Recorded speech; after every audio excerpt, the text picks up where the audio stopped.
The third episode of Percy Jackson and the Olympians is an incredible episode and offers so much for us as an audience to explore.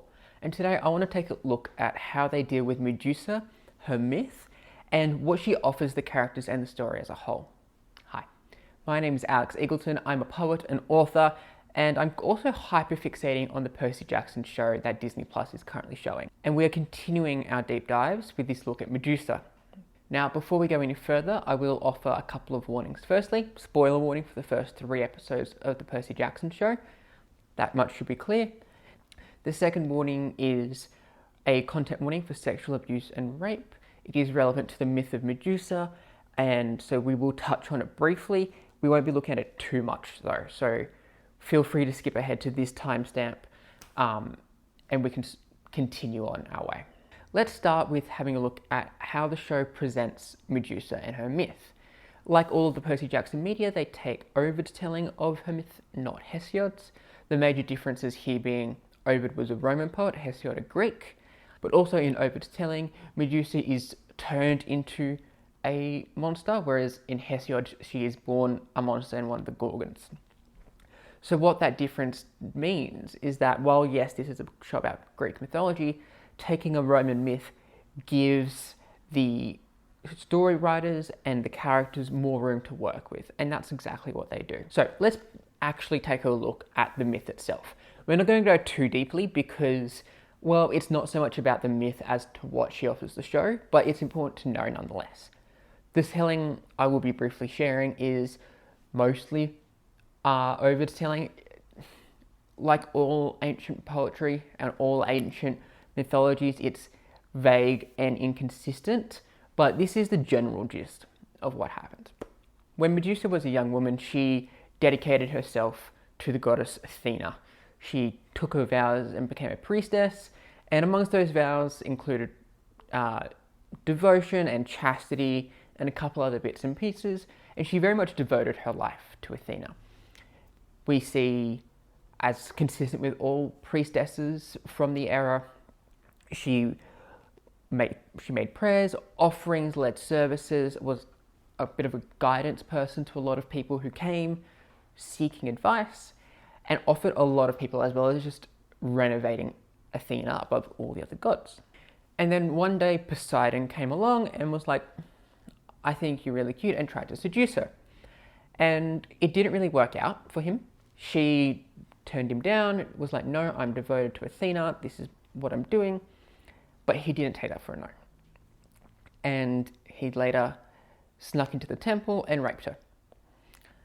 And then once Athena found out about this, she was enraged and furious and felt that Medusa had embarrassed her, had tarnished her name and broken her vows, and so cursed Medusa. And now, I know what you're thinking.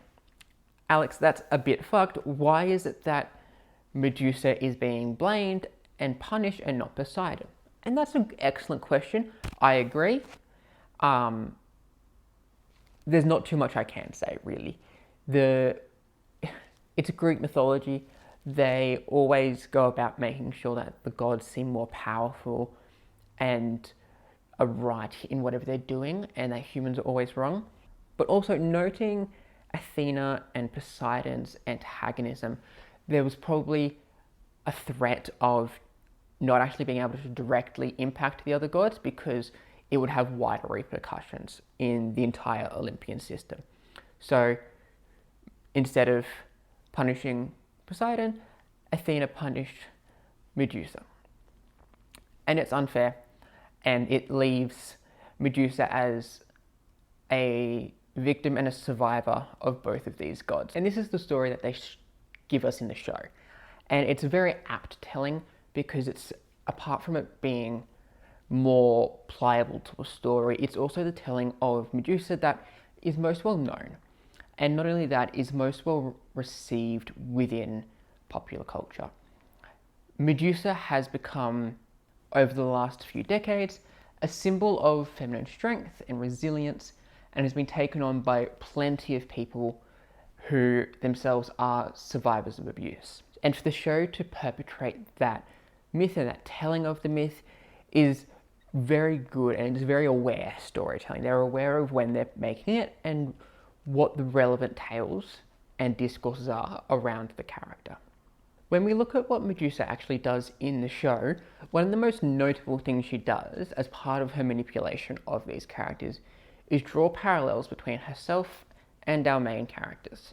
The first one is drawing the parallel between herself and Annabeth, in which she says, "I wasn't like you, sweetheart, I was you."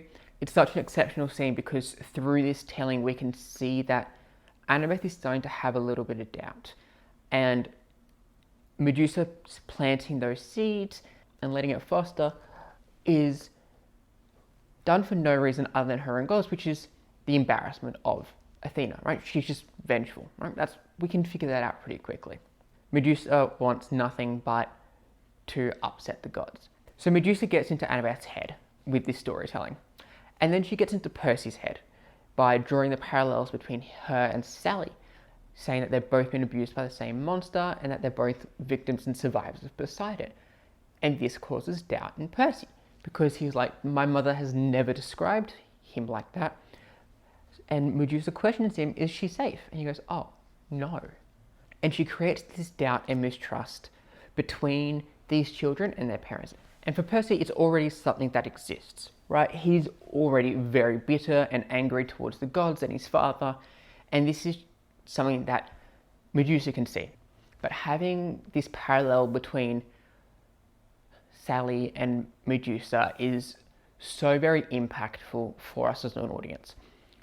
Percy goes into Medusa's house because of his mother, because of the story she's told him and the belief that she might be something more. And this is something that Medusa is actively portraying. She says she doesn't like bullies and has a bunch of monsters out in the front yard as statues and is very actively presenting this face of, if you're good, you're going to be fine. And she also talks about this idea of whether you choose to be your parents or not. And these kids do make that choice of it. But more than just sowing the seeds of doubt between these kids and their parents, she sows the seeds of doubt between each other. Telling Percy that Annabeth is someone who will betray him is terrifying. And it flames that doubt that he already has, considering the prophecy, but also considering the way that she's treated him generally quite poorly throughout the show. He has been kind of a little bit verbally abused by her. You know, first thing she says is, "You drooling in your sleep," which is like not nice. She uses him as bait, doesn't help him when he's under attack, and it's overall just like a bit of a bad time for Percy, right? He doesn't necessarily trust Annabeth. But he doesn't mistrust her to the extent that he believes she will actually betray him. And so when that offer to betray her is given, he doesn't take it. And this tells us something very, very important about Percy, in that his personal loyalty continues to be his key characteristic. It's what's driving him for his mother, and is now driving all of these decisions around Medusa. The other interesting thing that this scene offers is a direct parallel to Annabeth and Alecto, which happens earlier in the episode. When Annabeth is told by Alecto that not only will Percy not help her, he'll actually be a hindrance. And that if you give him up, I'll let you go on your way. And again, Annabeth doesn't accept this bargain, despite knowing that Alecto is probably right. And she doesn't trust Percy to be much more than a hindrance because he is untrained and unskilled and he's been a demigod for less than a week, right? But what this conversation between Annabeth and Alecto demonstrates is just how prideful Annabeth is. And Alecto knows it. She manipulates Annabeth around it, calling her the most powerful demigod of current existence, and feeding into that pride that Annabeth has to manipulate her. Does it work? Not in the end. But it tells us something about Annabeth, just as Medusa told us something about Percy. And as we go into the main sequence of the episode, Percy and Annabeth are forced to trust each other, to lean on that slight bit of innate and inherent faith that they have in another demigod, that they won't betray them and fight Medusa.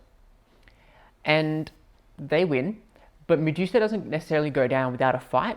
Sure, she's beheaded reasonably easily, but she continues to sow those seeds of doubt and mistrust between them by reminding Percy of the offer to save his mother. And Annabeth is aware of this. Annabeth makes a note of it and brings it up later and has this argument. And this argument is something that Medusa has been trying to create the entire episode, and now she's dead, but she created the argument, right? And what this does is it gives us the final opportunity to bring in our last character, which is Grover. And we learn so much from Grover down in this basement. Not only do we learn bits and pieces throughout the episode about Uncle Ferdinand, but we now have this closure and we now understand what happened to Uncle Ferdinand, which is terrible and sad, and we can understand and feel that with Grover. But we can also see Grover put that aside and demonstrate his ability to work with people, to get people to cooperate, and his understanding and emotional intelligence is off the scale, and it is shown when he works with both Percy and Annabeth and resolves this argument. I'm so happy to see this aspect of Grover done really, really well, because it's such a key component of who he is. He is so very caring and loves his friends, and is also very exceptional at managing these people. And that's always what he's done, even just in the show. I'm not even relying on the books for this. In the show, he was looked out for his friends, and he says it as much in this episode, that he was trying to manage it without hurting feelings, but maybe feelings have to be hurt before they move forward. And they are. And he does it so well. But come the end of the episode, what we have is a trio who are resolved in each other's trust. They have cleared the air. Medusa and Alecto's manipulations haven't worked, and they now actually have some faith and trust in each other. Not lots, mind you, but some. And it's enough for Percy to go, okay, let's figure out how we can give Annabeth a signal of goodwill. And he ships the head. But in doing so, he gets to keep the cap and passes it back, which is a very lovely gesture. And at the end, we have an episode that has done so much for the characters and the story. It moved the story along very well. It dealt with a couple practical roadblocks of Medusa and Alecto, and by killing them, but also it overcame several emotional boundaries that needed to happen. It addressed the mistrust between Annabeth and Percy. It addressed both of their relationships with their parents. It gave Grover the opportunity to step in and demonstrate how valuable he really is to this group. And within each of these arcs, there is a resolution and an understanding at the end, and we now know these characters better. And it's just such a testament to how exceptional the writers' room are and how well they've done with this episode, with Percy Jackson and how they managed Medusa. I think that it's really, really incredible how they brought her myth to life, the take they took, and how they used overtelling to the story's strength, whilst also creating fascinating parallels with the characters and developing the world building and the relationships outside of just this small interconnected world of these three characters. Each character had an opportunity to shine and to overcome their own challenges, and it was a very well written story. But let me know what you thought in the comments below. If you liked the video, be sure to give it a thumbs up, subscribe if you haven't already, and you can check out my other videos up here. Thanks for joining me. I'll see you next time.